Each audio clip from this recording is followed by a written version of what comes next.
Detangle My Hair Leave-In Spray. Now this is a lightweight detangler. Really love this product, especially when you get out of the shower, your hair's wet and knotty.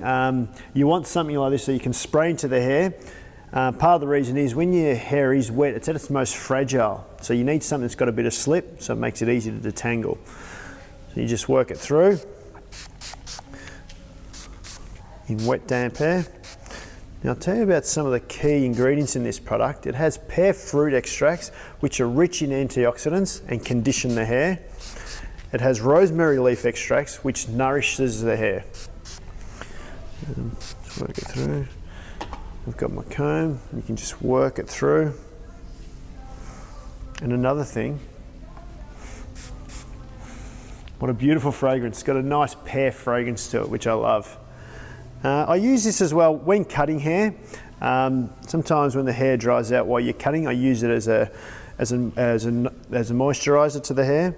Just wets it down, makes it easy, and it gives me good slip as well as I'm cutting.